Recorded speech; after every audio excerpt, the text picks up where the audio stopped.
Hello dear students, आज हम लोग सत्ता में साझेदारी ये कार्य प्रणाली जो चैप्टर है इसका दूसरा पार्ट पढ़ने वाले हैं।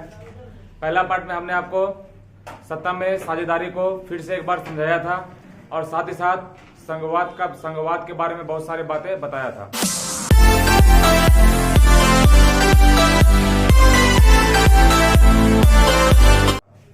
आज का जो हमारा टॉपिक है वो होगा कि ये जो संघ शासन है, संघात्मक शासन है, इसकी क्या क्या विशेषताएं हैं, क्या क्या फैसिलिटी है, इन सब के बारे में हम लोग जानेंगे। तो भारत में जो सरकार चलती है वो दोहरी सरकार चलती है। एग्जाम में बहुत बार ऑब्जेक्टिव के रूप में क्वेश्चन आएगा कि भारत की सरकार किस प्रकार चलती है। तो दोहरी सरकार है भारत में, ठीक है। और दोहरी में केंद्र सरकार और राज्य सरकार आता है, ठीक है। तो अपने भारत में जो है वो दोहरी सरकार है और दोहरी में केंद्र सरकार और राज्य सरकार। दोहरी सरकार का अधिकार क्षेत्र क्या है? कानून बनाना, टैक्स वसूल करना। यानी कि दोहरी सरकार में राज्य सरकार और केंद्र सरकार जो है काम दोनों लोगों का बहुत है, लेकिन मोटा मोटी जो काम है वो कानून बनाना, टैक्स वसूल करना, ठीक है। टैक्स वसूली, टैक्स मतलब कि किस काम में कैसा टैक्स और कौन टैक्स वसूलेगा। यानी अगर हम कोई काम कर रहे हैं तो हम उसमें कुछ टैक्स भरना पड़ेगा, तो कौन टैक्स वसूलेगा? केंद्र सरकार वसूलेगा कि राज्य सरकार वसूलेगा? तो वो काम वाइज बटावा है। केंद्र सरकार अलग अलग कामों में टैक्स वसूलती है और राज्य सरकार अलग अलग कामों में टैक्स वसूलती है, ठीक है। तो दोनों का अधिकार क्षेत्र अलग अलग है।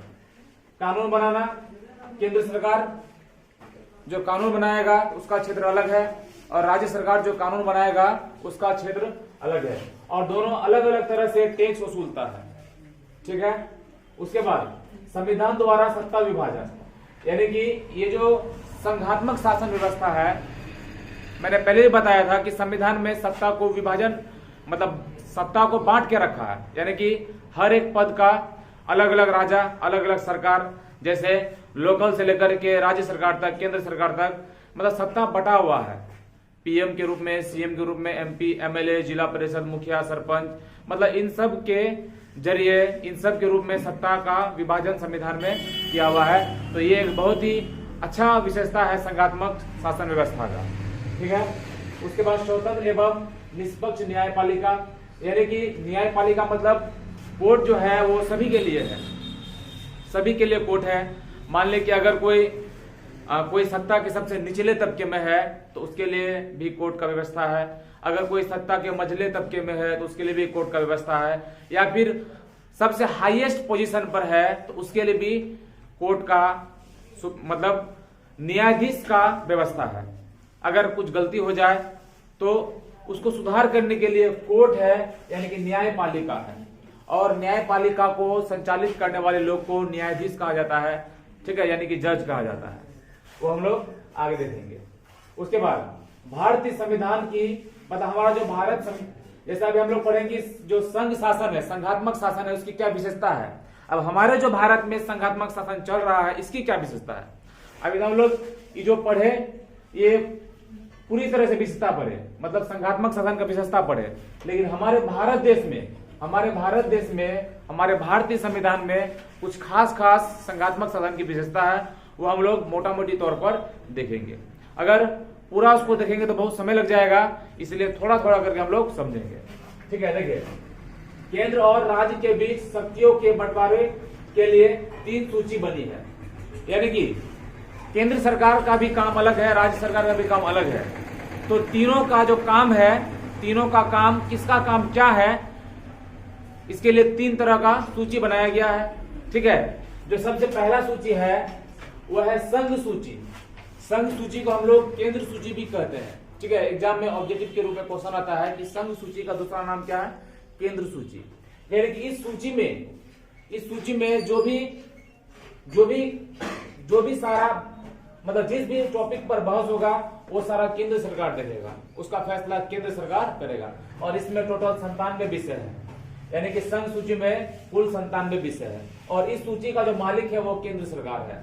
उसके बाद राज्य सूची, इसमें 66 विषय है और इस सूची का मालिक राज्य सरकार है। उसके बाद समवर्ती सूची, इसमें 47 विषय है और इस सूची का मालिक मतलब इस सूची में जो भी कानून वगैरह बनाना है वो संघ सरकार यानी कि केंद्र सरकार और राज्य सरकार दोनों मिलकर के इस सूची में काम करता है। ठीक है, यानी कि समवर्ती सूची जो है इसमें कुछ कुछ ऐसा बात है, कुछ ऐसा मैटर है जिसको संघ सरकार यानी कि केंद्र सरकार और राज्य सरकार दोनों मिलकर के फैसला करता है इस सूची के अंतर्गत। ठीक है, और केंद्र सरकार और राज्य सरकार जब कोई कानून दोनों मिलकर के जब कोई किसी कानून का निर्माण कर रहा है तो वो समवर्ती सूची के अंतर्गत उसका निर्माण कर रहा है। और कानून निर्माण करने में अगर दोनों में टकराव का बात आ जाए तो लोगों को केंद्र सरकार का जो कानून है उसका पालन करना पड़ेगा। ठीक है, यानी कि जब केंद्र सरकार और राज्य सरकार दोनों मिलकर के कोई कानून बनाएगा, यानी कि जब केंद्र सरकार और राज्य सरकार समवर्ती सूची के अंतर्गत रह करके कोई कानून बनाएगा तो दोनों में जब टकराव हो जाएगा तभी संविधान में यह नियम है कि हम लोगों को केंद्र सरकार का बात को मानना है। ठीक है, उसके बाद भारत का जो संघात्मक साधन है उसकी कुछ और भी कुछ विशेषता क्या है कि भारत के संविधान में राज्य और केंद्र सरकार बनाया गया है। ये अभी बताया कि भारत के संविधान में राज्य और केंद्र सरकार बनाया गया। देखिए ये है एक ही बात, लेकिन लिखने का मतलब ये है कि अगर आपको दीर्घ उत्तरी प्रश्न में क्वेश्चन आ जाएगा आपको इस तरह से बना के लिखना क्वेश्चन को। अभी यहाँ जितना भी बातें लिखी हुई है सारा बात को हम बता चुके हैं, लेकिन फिर भी लिखने का मतलब यह है कि अगर दीर्घ उत्तरी प्रश्न में ऐसा क्वेश्चन अगर आ गया इससे जुड़ा हुआ तो इस तरह से हमको बना के लिखना है। ठीक है, तो भारत के संविधान में राज्य और केंद्र सरकार बनाया गया है। दो तरह का सरकार मुख्य रूप से बनाया गया और लोकल सरकार भी है। तो लोकल सरकार सिर्फ लोकल भर ही रहेगा। ठीक है, जैसे जिला परिषद, पंचायत समिति, सरपंच, प्रमुख, मुखिया, ऐसा हुआ लोकल सरकार। ठीक है, दूसरा नंबर, जरूरी होने पर राज्य सरकार के सूची में केंद्र सरकार कानून बना सकती है। यानी कि जब ऐसा जरूरत पड़ जाए, जैसा कि यहाँ पर है कि राज्य सूची में राज्य सरकार ही कानून बनाएगा, संघ सूची में केंद्र सरकार कानून बनाएगा।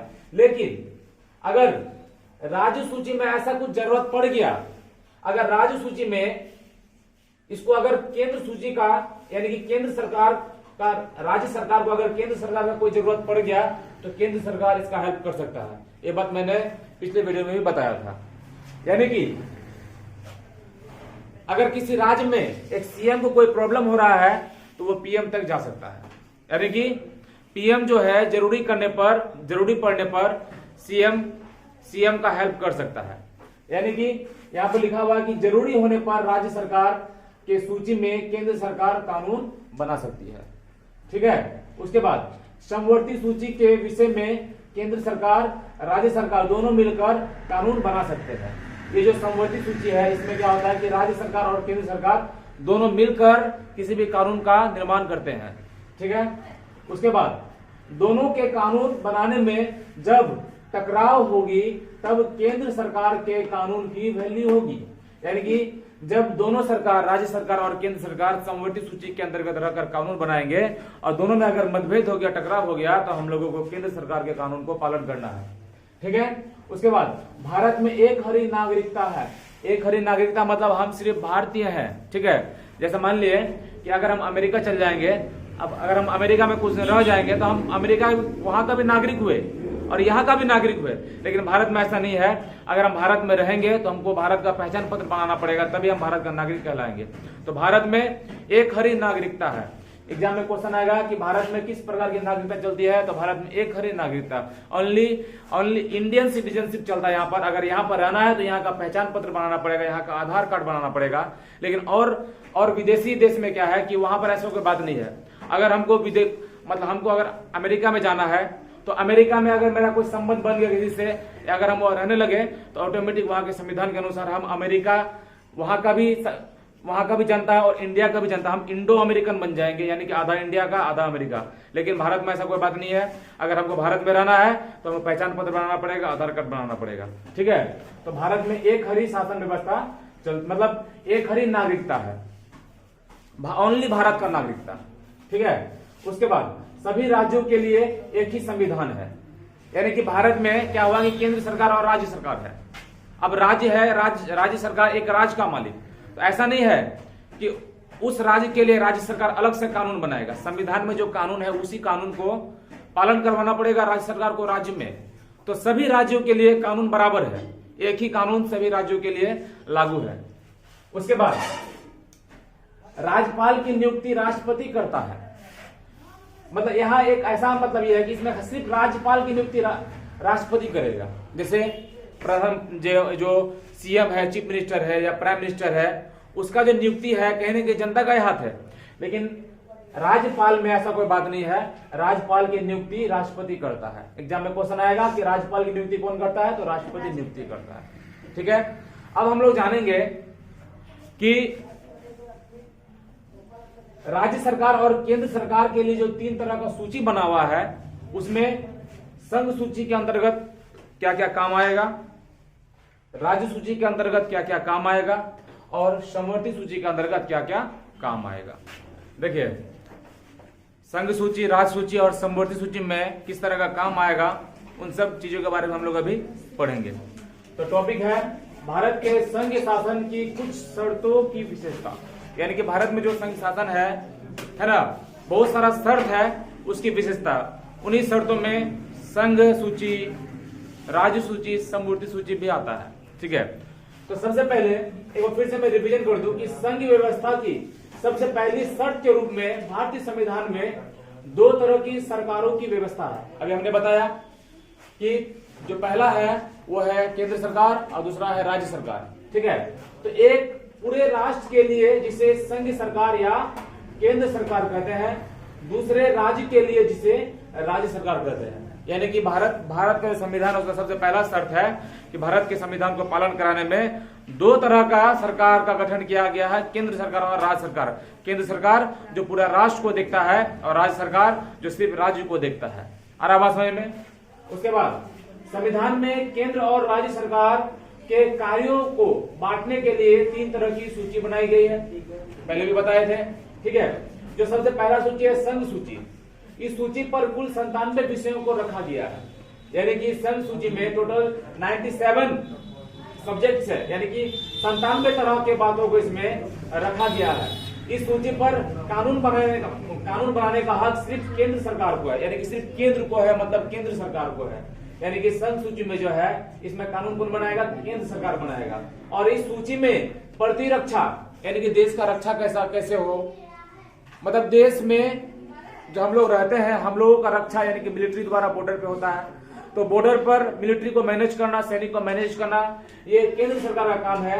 विदेशी नीति, यानी कि कौन सा सामान देश से बाहर भेजना, कौन सामान देश से अंदर लाना है, इन सब का कार्यभार जो होता है वो केंद्र सरकार के अंतर्गत होता है। उसके बाद संचार साधन, मुद्रा, बैंकिंग आदि मुख्य विषय है। देखिए, मुद्रा मतलब कितना पैसा छपना है, कितना पैसा नहीं छपना, मतलब सारा लेखा जोखा हिसाब किताब केंद्र सरकार को रखना पड़ता है।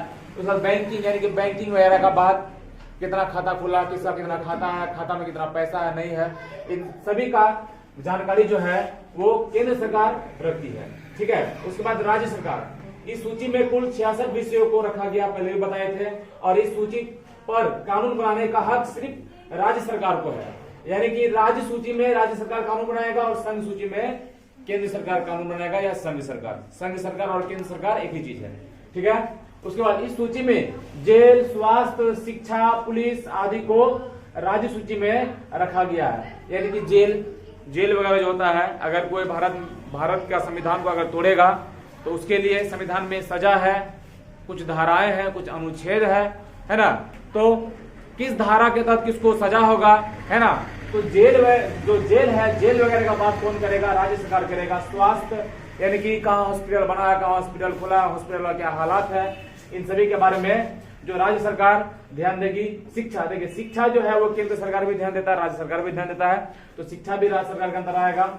और पुलिस, यानी कि देश के अंदर का पुलिस, देश का जो बाहर मतलब बॉर्डर का जो पुलिस होगा, मिलिट्री होगा, उसका देखभाल करेगा केंद्र सरकार। और देश के अंदर का जो पुलिस प्रशासन होगा उसका देखभाल करेगा राज्य सरकार। यानी कि हर राज्य का अलग अलग, बिहार राज्य का जो पुलिस है उसको बिहार सरकार देखेगा, दिल्ली का जो पुलिस उसको दिल्ली सरकार देखेगा।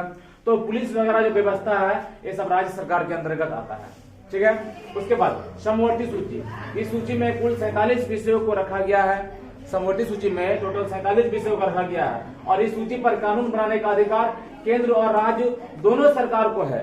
यानी कि समवर्ती सूची एक ऐसी सूची है जिसमें केंद्र और राज्य दोनों सरकार मिलकर के कानून का निर्माण करते हैं। शिक्षा, वन, विवाह, मजदूर, जनसंख्या नियंत्रण आदि इस सूची का मुख्य कार्य है। यानी कि शिक्षा जो है, शिक्षा यहाँ पर भी आएगा, शिक्षा तीनों सूची में शिक्षा आएगा। उसके बाद वन यानी कि जंगल वगैरह का जो बात है, हम वन को कैसे बचाए, जंगल को कैसे बचाए। जैसे किसी भी जगह का वन विभाग को संतुलित रखने के लिए वहां पर वन का कम से कम 33% वन होना चाहिए, तभी वहां पर पर्यावरण संतुलित रहेगा। पर्यावरण संतुलित रहेगा तभी हम लोग जी पाएंगे। ठीक है, तो इसीलिए वन को कैसे बचाना है ये काम राज्य सरकार और केंद्र सरकार दोनों देखेगा। वन मतलब जंगल, ठीक है। विवाह यानी कि शादी ब्याह के बारे में जो भी फैसला होगा इसको राज्य सरकार और केंद्र सरकार दोनों देखेगा। मजदूर यानी कि मजदूर अगर मजदूरी करेगा तो इस पर भी जो फैसला होगा वो राज्य सरकार और केंद्र सरकार दोनों करेगा। अब क्या राज्य करेगा, क्या केंद्र करेगा? जो राज्य लेवल का वो राज्य सरकार करेगा, ठीक है। जो केंद्र लेवल का उसको केंद्र सरकार करेगा। जनसंख्या नियंत्रण यानी कि हम जनसंख्या को कैसे घटा सकते हैं, तो इन सब विषयों पर जो है वो राज्य सरकार और केंद्र सरकार दोनों मिलकर के फैसला करेगा। कुछ कुछ ऐसा टॉपिक होता है जो इन तीनों सूची में नहीं आता है, यानी कि संघ सूची, राज्य सूची और समवर्ती सूची में कुछ ऐसा सूची होता है, कुछ ऐसी बातें होते हैं जो इन तीनों सूची में नहीं आती है। तो जो विषय संघ सूची, राज्य सूची और समवर्ती सूची में ना आए उन विषयों का फैसला भी केंद्र सरकार ही करती है।